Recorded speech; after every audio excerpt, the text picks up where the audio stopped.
Notre invité Bruno Retailleau, bonjour. Bonjour Jean-Jacques Bourdin. Je rappelle que vous êtes président du groupe Les Républicains au Sénat, sénateur de Vendée et candidat à la présidentielle de 2022. C'est important parce qu'on va vous parler, et je vais vous parler de présidence.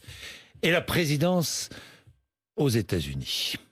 Vous avez vu ce qui s'est passé aux États-Unis avec le Capitole, envahi par les supporters de Donald Trump. 4 morts. 4 morts. Nous ne concéderons jamais la défaite, disait Trump quelques heures avant. Il était à la tribune. On va marcher, je serai à vos côtés au Capitole, vous ne répondrez jamais, vous ne reprendrez jamais notre pays avec de la faiblesse, il faut montrer de la force. Ces partisans ont montré de la force, le monde entier est ébahi, vous aussi j'imagine. Bien sûr, j'ai suivi quasiment en direct hier soir grâce aux différentes chaînes d'information ces événements. C'est tragique. C'est tragique parce que les États-Unis, dans le monde, sont le cœur battant de la démocratie. C'est tragique parce que les paroles peuvent tuer. La responsabilité de Donald Trump, elle est accablante. La démocratie, c'est un régime de liberté, mais c'est aussi un régime de responsabilité, où ceux qui gouvernent doivent rendre des comptes de leurs actes, mais aussi de leurs paroles. Est-ce qu'il devra rendre des comptes ? Bien sûr, il devra rendre des comptes. Est-ce qu'il faut engager un processus de destitution ? Le processus de destitution américain obéit à des règles très strictes, très très longues. Et vous savez que la prise de pouvoir, la transition, c'est pour le 20 janvier. Donc on n'a plus le 13 temps. jours de présidence Trump. Il y a encore. 13 jours de présidence. Peu importe, je ne connais pas à fond les amendements de la Constitution américaine, mais je pense qu'il faudra bien entendu qu'il puisse répondre de ces paroles qui ont amené à la violence. Est-ce que la situation est dangereuse ? Dangereuse pour les États-Unis, mais dangereuse pour le monde. Bien sûr, parce que, encore une fois, les États-Unis, c'est un peu une démocratie phare dans le monde, et j'imagine que... J'ai vu les Chinois se gosser déjà, les internautes chinois, par exemple. Tous les régimes totalitaires, dictatoriaux, doivent avoir le sourire aux lèvres. Ce que je veux dire, c'est qu'on aurait tort d'accabler uniquement M. Trump, de réduire la responsabilité à M. Trump. Il a cette responsabilité, je viens de le dire. Je pense qu'on aurait tort surtout de dire que tout ça ne peut pas nous arriver. Je pense que le malaise des démocraties occidentales, il est présent. Il a surgi aussi au cœur de l'Europe, lorsqu'on a vu des députés d'extrême droite, par exemple de l'AfD en Allemagne, élus il y a quelque temps en nombre, et dans d'autres pays européens. Mais ça concerne aussi la France. Je pense que le malaise de la démocratie, c'est un petit peu, vous savez, la révolte des déplorables, comme avait dit Mme Clinton. Elle avait accusé l'électorat de M. Trump de déplorables, des gens infréquentables. Il y a une partie de la population française. C'était, au départ, le message des Gilets jaunes. On veut être entendu. Nous sommes des travailleurs pauvres. On n'arrive pas à boucler les fins de mois, mais on a le sentiment qu'en France, il y a des politiciens. La différence, c'est qu'aux États-Unis, ce ne sont pas toujours des travailleurs pauvres qui soutiennent Donald Trump. Bien sûr, mais ce que je veux vous dire, c'est que le malaise de la démocratie, il est aussi chez nous. Il est dans ce fait que beaucoup de Français ont le sentiment que le pouvoir a été confisqué, que leur voix, leur souffrance ne comptent plus, qu'elles ne sont pas entendues. Il y a une forme de dévaluation de la démocratie parce qu'aujourd'hui, la démocratie, dans un certain nombre de pays, y compris d'ailleurs en France, ne parvient pas à donner de résultats pour améliorer la condition matérielle des gens. Et ça, je pense qu'il faut le prendre aussi à notre compte. On ne peut pas dire simplement, c'est là-bas, outre-Atlantique. Emmanuel Macron a réagi en disant ne rien céder à la violence. Bon, mais c'est insuffisant ? Bien sûr que c'est insuffisant, bien sûr. Parce que je pense qu'on le voit, c'est que dans une nation, la concorde nationale, la paix civile, c'est la première chose qu'on demande à l'État, évidemment. Et il faut faire attention de ne pas attiser... Et reconnaître le résultat d'une élection. Reconnaître, bien sûr. La démocratie, c'est un régime de responsabilité. C'est aussi ce régime où la minorité s'incline devant la majorité. C'est un peu la loi du nombre, la démocratie. C'est exigeant. Et il a fallu des années, des siècles pour qu'on puisse bâtir ce régime qui est un régime d'effort, un régime d'exigence, d'effort aussi pour le peuple et d'exigence pour ceux qui les gouvernent. Puisque la démocratie américaine est menacée par le populisme des supporters de Donald Trump et par Donald Trump, est-ce que la démocratie française est menacée par un populisme représenté, je ne sais pas, par qui ? Je ne veux pas. Bruno Retailleau. Je vous dis ça parce que que Marine Le Pen, par exemple, Marine Le Pen n'a jamais reconnu la défaite de Donald Trump. Eh ben, c'est une faute politique. Bruno Retailleau. Eh bien, c'est une faute politique. Maintenant, laissez-moi vous dire Oui. que dans beaucoup de démocraties occidentales, et il n'y a pas Marine Le Pen dans chaque pays, il y a ce malaise. Et ce malaise, en France, il est aussi à mettre sur le compte. On le voit d'ailleurs dans la gestion de la crise sanitaire. Cette bureaucratie qui n'a pas comme objectif de protéger les Français du virus, mais qui a l'objectif de se protéger. Toujours plus de paperasse, parce que ce qui compte pour elle, ça n'est pas précisément d'aller vite pour vacciner, mais c'est de protéger ses arrières. Eh bien, quand on a cette bureaucratie, cet état bureaucratique qui fait sécession avec le peuple, avec la nation, alors on crée les conditions. Vous voyez, Jean-Jacques Bourdin, Oui. d'une forme de sécession. J'ai vu aussi une réaction, celle de Jean-Luc Mélenchon, qui a tweeté. Voilà ce qu'il a tweeté. Les États-Unis, organisateurs de putsch, truqueurs d'élections, en proie chez eux à leur propre méthode, justice immanente. Non mais vous allez trouver évidemment tout le cœur des démagogues. Je n'utilise pas le mot populisme parce que souvent le mot populisme, oui, en réalité, c'est un affront au peuple. Je préfère utiliser le mot de démagogue. Mais vous voyez, l'extrême droite, l'extrême gauche, eh bien, la démagogie est à l'œuvre. Mais ça ne suffit pas. Je pense que Emmanuel Macron a des responsabilités aussi. Et lorsque, par des petites phrases, lorsqu'il disait des gens de rien. Mais la classe politique aussi. Mais bien l'opposition aussi, parfois, par des phrases excessives. Par des mensonges, par de fausses informations répandues. Mais, évidemment, le mensonge des masques, par exemple, a beaucoup choqué les Français. Aujourd'hui, les Français sont en colère vis-à-vis des lenteurs du démarrage de la campagne de vaccination. Mais pas seulement.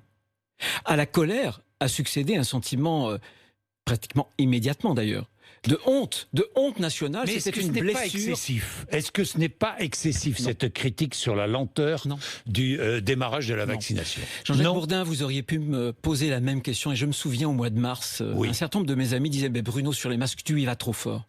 J'avais à l'époque bloqué avec Gérard Larcher, si j'ose dire, le gouvernement, un ministre dans l'hémicycle tard au Sénat, pour les obliger à ouvrir les vannes pour que les collectivités, les entreprises puissent commander des masques. Et heureusement que nous l'avons fait. Mais vous avez cité, on n'a pas tiré. Oui, vous avez cité Gérard Larcher, mais pardon. Mais quand Gérard Larcher brandit un document qui est un document qui n'est pas du tout adressé à son père, mais adressé au directeur d'EHPAD. C'est faux. Comment c'est faux ? C'est faux. Peut-être a-t-il été adressé. Il me l'a montré, au directeur. Il est adressé au directeur des EHPAD. Le père de Gérard Larcher, il est 95 ans. Non, le père de Gérard Larcher, résident dans un EHPAD, a retrouvé sur son bureau, dans sa résidence, ce document. Oui, qui est adressé à la direction de Il était dans son bureau. Bon. C'est un stress inutile. Oui. Vous avez des personnes... Je me souviens de M. Thévenoud qui disait avoir des blocages administratifs. Mais vous imaginez quelqu'un de 95 ans et on vous pose sur la table pour le consentement un document qui fait des dizaines de pages. Gérard Larcher n'a pas fait d'erreur. Gérard Larcher n'a pas menti. Ce document, il me l'a montré. Ce document était bien dans la chambre de l'EHPAD. Oui, enfin, c'était pas le document de consentement, il fait une page, le document de consentement. Pourquoi a-t-il été distribué ? Oui, non, mais je suis d'accord, trop de bureaucratie, trop de paperasserie, on est bien d'accord, une logistique totalement absente. Eh bien voilà. Toutes les critiques sont recevables. Vous étiez en train de dire la démocratie. Mais Jean-Jacques Bourdin, permettez à l'opposition d'exprimer ses critiques. Oui, d'ailleurs vous êtes là. De faire son devoir. Vous êtes là pour l'exprimer. Parce que c'est la démocratie. Et dans une crise, alors qu'on a donné au gouvernement, avec l'état d'urgence, vous savez que le gouvernement a des pouvoirs qui sont très très étendus. Vous savez que le gouvernement ne lésine pas avec l'argent des Français. Puisque le quoi qu'il en coûte, c'est des milliards. Vous l'approuvez, le quoi qu'il en coûte ? Je l'approuve pour la sortie de crise. Malheureusement, je sais que ce quoi qu'il en coûte... Vous approuvez les aides, par exemple, apportées aux restaurateurs, ou les aides apportées à tant de PME, à tant d'entreprises ? Évidemment, ce que je critique, c'est un État obèse, bureaucratique. Voilà, qui dépense, qui n'a comme réflexe que la dépense publique, qui n'arrive plus à agir. Et les Français n'en ont pas pour leur argent. C'est ce que je dis, moi, aujourd'hui. Ils n'en ont pas pour l'argent. On leur dit qu'ils ont le meilleur système de santé au monde. Ils s'aperçoivent que non. Ils sont aperçus. Le plus protecteur, dans tous les cas. Non, pas le plus protecteur. Souvenez-vous de ces soignants qui étaient obligés de se tailler dans des sacs poubelles, des surblouses. Regardez pour l'école. On dépense beaucoup pour l'école. Et on est parmi les moins bons sur le niveau de mathématiques. Regardez sur la délinquance. Voilà, ce sont des missions essentielles, la santé, l'éducation, la sécurité, que l'État, malheureusement trop bureaucratisé, ne parvient pas à mener à bien. Comment faire pour débureaucratiser cet État ? Supprimer des agents publics, Bruno Retailleau, comme le suggérait François Fillon? Eh bien, Jean-Jacques Bourdin, si la mesure du bonheur national, si la prospérité des Français devait se mesurer au nombre de fonctionnaires, nous serions l'avant-garde planétaire de ce bonheur et de la prospérité. Comment expliquez-vous, Jean-Jacques Bourdin, qu'il y ait 50% de plus de personnel en France par lit par rapport à l'Allemagne dans les hôpitaux, alors qu'on est dans la situation que l'on connaît? Pourquoi? Parce qu'on a 35%, 34% de personnel administratif non soignant à l'hôpital. Et les Allemands... Donc trop. Mais trop. Donc, bien sûr qu'il faut revaloriser. Pourquoi est-ce que nos infirmiers, pourquoi est-ce qu'on est au 19e rang pour la rémunération des infirmiers? On est en train de paupériser nos fonctionnaires.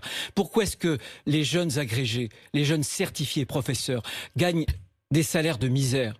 C'est lamentable, vous voyez, parce qu'on a une fonction publique qu'on n'a pas voulu réformer, parce qu'on n'a pas voulu, comment dirais-je, recentrer l'État sur un périmètre de ses propres actions, eh bien, on paupérise nos fonctionnaires. Je pense que, et regardez la logistique, l'important, c'est la culture du résultat. Peu importe que ce soit une entreprise... Vous avez vu que Monsieur Vaccin va être accompagné d'une madame logistique. Vous avez vu ça? Monsieur Vaccin qui sera là demain matin, d'ailleurs, le professeur On n'a rien appris de nos erreurs. Elle est une énarque. Monsieur le général Georges Lain, le général Georges Lain, plutôt que de le mettre à la tête du chantier de la restauration de Notre-Dame, alors qu'on a les meilleurs architectes en chef des monuments historiques qui savent faire en France, on aurait bien dû mettre un général justement à la tête de la logistique. On aurait dû s'appuyer sur le privé, on aurait dû s'appuyer sur les collectivités territoriales. Quand on dit il y a trop de bureaucratie, il y a trop de centralisme parisien, et moi je veux que les collectivités puissent précisément prêter main forte. Alors justement, je vais vous parler de la vaccination, mais je voudrais vous parler de la situation. 25 379 nouveaux cas en France en 24 heures. L'épidémie est en train de progresser. Est-ce que, j'ai entendu, comme vous, le professeur Jean-François Delfrécy, hier soir à la télévision, des mesures de restriction plus strictes sont envisagées, indispensables si ça continue à progresser? Ce qui est indispensable, c'est d'accélérer la campagne de vaccination. Aujourd'hui, ça n'est pas un problème de pénurie. C'est pas le vaccin à court terme qui va éradiquer cette épidémie. C'est un cri d'alarme que je veux lancer ce matin. Parce que le vaccin, c'est l'espoir. C'est l'espoir, et chaque jour que l'on perd, ce sont des chances en moins de sauver des vies. Chaque jour que l'on perd, et c'est la souffrance sociale, la souffrance économique, parce que c'est repousser la reprise, justement, le redémarrage de notre économie. Je pense que, on n'utilise que 2% des doses aujourd'hui. Donc, il faut multiplier, évidemment. Il y a un certain nombre de choses que nous avons proposées. 12 000 vaccinations hier. Oui, bien sûr, il y a une accélération, mais il y a 2%. Il y a 2%. Donc, les vaccinodromes, mobiliser pas seulement les médecins, les infirmiers, les pharmaciens, les collectivités aussi. Pourquoi est-ce que dans les EHPAD... Encore faut-il avoir toutes les doses. J'ai été président de département. Pourquoi est-ce que les départements, vous savez, qui exercent avec l'État la tutelle des EHPAD, pourquoi les départements ont-ils été tenus à l'écart de cette campagne de vaccination? Donc, il faut mobiliser, mais tout le monde. Et la logistique, il faut la revoir. Ce que je veux vous dire, c'est que le confinement, un reconfinement éventuel, c'est, je pense, une mauvaise solution. On a aujourd'hui abdiqué. Pourquoi est-ce que les solutions qu'ont trouvées les grandes démocraties asiatiques, sans vaccin, elles sont parvenues à reprendre le contrôle sur les chaînes de contamination, sur l'épidémie? Pourquoi? Eh bien, en dépistant, en traçant et en isolant. Pourquoi est-ce que nous, on n'arrive pas à isoler les malades qui sont malheureusement contagieux? Moi, je préfère confiner les malades. Pourquoi on n'arrive pas à isoler? Pourquoi? L'INSERM, vous savez qu'il y a un document... Pourquoi est-ce qu'on n'arrive pas? Parce qu'on ne sanctionne pas. Pourquoi? Mais parce qu'on ne le veut pas. C'est exactement pour la vaccination. C'est la limite du en même temps. Alors comment faire pour obliger Juste un mot. Je pense que le en même temps, qui est le credo du chef de l'État, c'est le choix de l'inaction. Pourquoi? Parce que sur la vaccination, en réalité, qu'est-ce qu'on a cherché à faire? On a cherché à ménager les pro-vaccins et les anti-vaccins, en essayant justement, à force de paperasserie et de précaution, de retarder le démarrage, en réalité, pour essayer d'avoir un pied dans un camp et un pied dans l'autre. Eh bien, le « en même temps », c'est l'inaction. Alors, il faut agir. Alors, je voudrais vous poser une question à propos de la vaccination. Est-ce qu'il faut la rendre obligatoire? Je vous dis ça parce qu'en Allemagne, par exemple, où des vaccinodromes ont été installés, certains sont vides.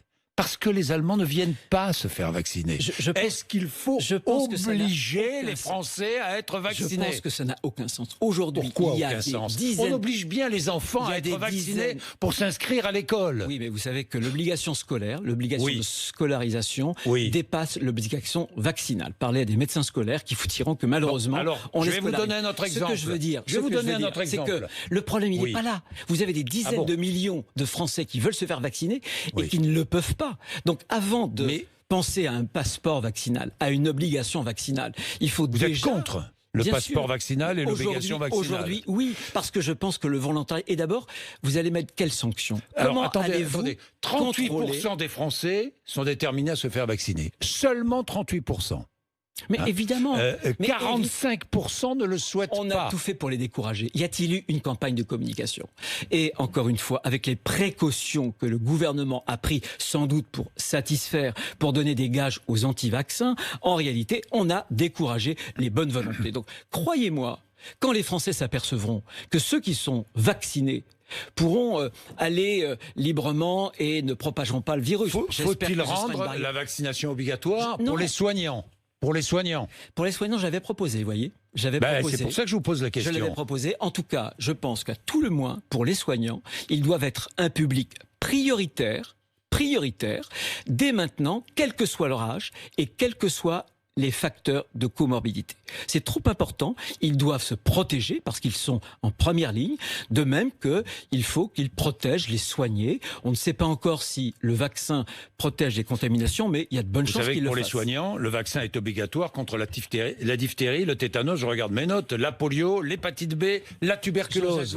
J'ai proposé il y a quelques semaines, au mois de décembre, au gouvernement, dans ses priorités, qu'on fasse les plus fragiles dans les EHPAD et qu'on fasse le personnel soignant. J'avais émis cette idée. Commencer par les plus fragiles dans les EHPAD, c'était la bonne solution. C'est la bonne solution. Oui, parce qu'on ne sait pas, encore une fois, si le vaccin est une barrière contre les contaminations. Voilà. Est-ce que les départements, les régions doivent, comme le demandent certains présidents de région, commander, acheter directement des doses de vaccins? Moi, je pense... Ça passe par l'Union européenne, donc je pense qu'il y aura une difficulté. Oui. En revanche... D'approvisionnement, d'approvisionnement, mais une difficulté parce que c'est aussi une question de souveraineté. Et on ne peut pas acheter des vaccins comme on achète des masques. Mais je pense que les collectivités, régions et départements, comme les communes, on doit les mettre, si j'ose dire, là aussi en première ligne.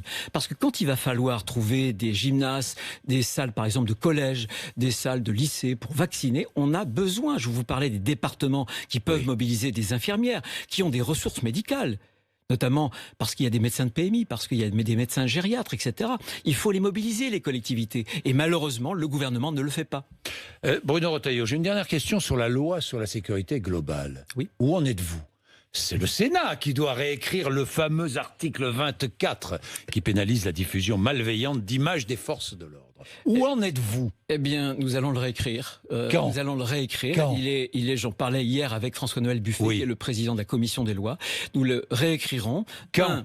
Nous le réécrirons quand le texte... Alors, il est pratiquement écrit. Le texte va arriver à la mi-mars. Vous avez rappelé à juste raison, que c'est le Sénat qui doit réécrire le texte, bien sûr, à juste raison. Mais vous aviez dit qu'il serait réécrit très vite. Or, il ne sera réécrit qu'en mars. Non, mais le texte, c'est pas moi qui contrôle l'ordre du jour du Sénat. Le gouvernement va faire passer ce texte-là à la mi-mars. Vous le regrettez ? Il aurait dû passer plus vite ? Peu importe. Ce que je veux dire, nous, c'est que, on ne touchera pas à la liberté d'informer. Et à l'idée que la captation elle-même des opérations policières pourrait ne pas être filmée. On s'inscrira dans le cadre du code pénal et non pas de la loi sur la liberté sur la presse, et on mettra des verrous justement pour que la liberté d'information puisse être sauve. Mais je crois qu'il y a un vrai problème quand des individus veulent désigner des policiers, des gendarmes, et notamment leur identité pour que on puisse faire des représailles sur eux. On a le devoir de les protéger, et je pense que le Sénat peut être cette institution qui va trouver le bon équilibre entre, d'un côté, la liberté de l'information, évidemment, et puis de l'autre côté, la protection de ceux qui nous protègent. Il y avait la solution aussi d'une fusion avec l'article 18 confortant de la loi confortant les principes de la République. Je pense que ce sont deux articles très proches, et je pense que nous, Oui. C'est-à-dire qu'on prendra le premier texte, Oui. et c'est avec l'article 24 qui va nous arriver avant, puisque le premier texte, arrive avant, sécurité locale. Ensuite, ce sera le texte avec l'article 18 sur les principes républicains. Mais ce travail-là, nous le ferons dès le premier texte qui va nous arriver. Fusion entre les deux articles. Ça sera une sorte de fusion. Entre les deux articles. Trop en dire. Entre les deux articles. Entre les deux articles. Bien, merci beaucoup. C'est moi qui vous remercie d'être venu nous voir ce matin sur RMC et BFM TV.